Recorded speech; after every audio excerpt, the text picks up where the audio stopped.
दोस्तों, भारत लोक आस्था का देश है। यहाँ के लोकमानस के चित्र और चरित्र में अपनी परंपराओं के प्रति आस्था की पैठ इतनी गहरी है कि कभी कभी इस आस्था के उभार के आगे बड़ी बड़ी वैज्ञानिक व्यवस्थाएं भी नतमस्तक दिखाई देती हैं। हमारे पौराणिक साहित्य में सूर्य उपासना का विधान है। आप देखें तो हमारे वैदिक साहित्य में कई मंत्र हैं, जैसे आदित्याय नमः, सूर्याय नमः, भास्कराय नमः। इन सब मंत्रों में सूर्य भगवान की उपासना की गई है। भगवान भास्कर को स्वास्थ्य प्रदान करने वाला देवता समझा जाता है। ऐसा माना जाता है कि सूर्य भगवान की उपासना से हमारे शरीर के रोग स्वतः ही दूर हो जाते हैं। हमारे देश में कई ऐसे स्थान हैं। बुंदेलखंड के मध्य प्रदेश अंतर्गत आज हम एक ऐसे ही स्थान पर आए हैं, उन्नाव बालाजी, जहां पर सूर्य मंदिर स्थापित है। और यह भारत देश का एकमात्र ऐसा मंदिर है जहां पर सूर्य यंत्र की स्थापना है।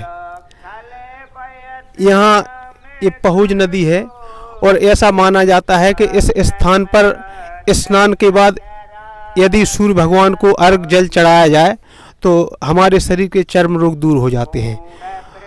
तो दोस्तों इस वीडियो में हम आपको इस मंदिर से जुड़े तमाम ऐतिहासिक तथ्य, किंवदंतियाँ और उनकी महत्ताओं के विषय में बताने वाले हैं। तो आप लोग जुड़े रहिए। आइए वीडियो को शुरू करते हैं। यह मंदिर दतिया और झांसी मुख्यालय से समान अवकाश लगभग 17 किलोमीटर की दूरी पर वर्तमान मध्य प्रदेश के दतिया जिले के छोटे से कस्बे उन्नाव में स्थित है। इस मंदिर के इतिहास की पड़ताल करें तो यह मंदिर 16वीं सदी का माना जाता है। मंदिर की स्थापना के विषय में एक किंवदंती प्रचलित है, जिसके अनुसार यहाँ के एक व्यक्ति की गाय, जो कुशवाहा समाज से था, रोज नियमित रूप से एक स्थान पर अपना दूध निचोड़ आती थी। वह गाय अचानक मर गई या किसी ने हत्या कर दी उसकी। इसके पश्चात उस गाय के मालिक और दतिया के राजा को स्वप्न में सूर्य भगवान इस स्थान की खुदाई करवाने का आदेश देते हैं। खुदाई में सूर्य भगवान की सुंदर मूर्ति प्राप्त होती है, सो उसे इसी स्थान पर स्थापित कर दिया जाता है। कुछ लोगों का मानना है कि मूर्ति की स्थापना झांसी के राजा नारूशंकर ने करवाई थी तथा बाद में दतिया नरेश राव राजा ने इस स्थान को भव्य मंदिर में परिवर्तित करवा दिया तथा कालांतर में सिंधिया के मंत्री मामा साहब ने इसे और विस्तार दिया।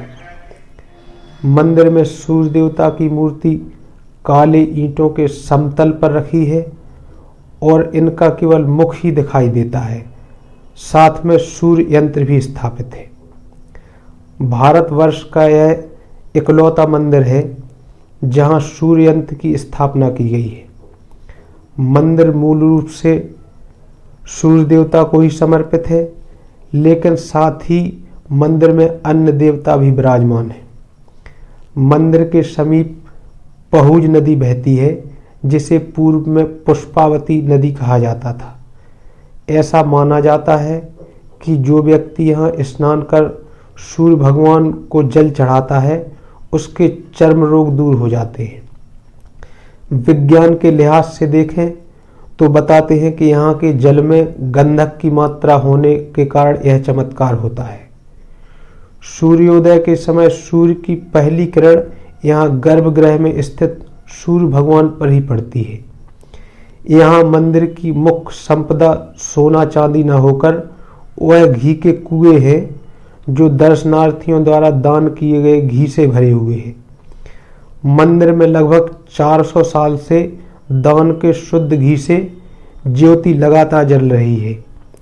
वैसे तो यहाँ रोज ही दर्शनार्थी आते रहते हैं, लेकिन रविवार के दिन विशेष जमावड़ा होता है। यहाँ प्रत्येक वर्ष आषाढ़ की एकादशी को यहाँ विशाल मेले का आयोजन भी होता है तथा सूर्य भगवान की रथ यात्रा निकालने की भी परंपरा है। अब इसे ईश्वरीय चमत्कार माने या विज्ञान का विधान, लेकिन यह स्थान अनोखा और आकर्षण का केंद्र जरूर है लोगों के लिए।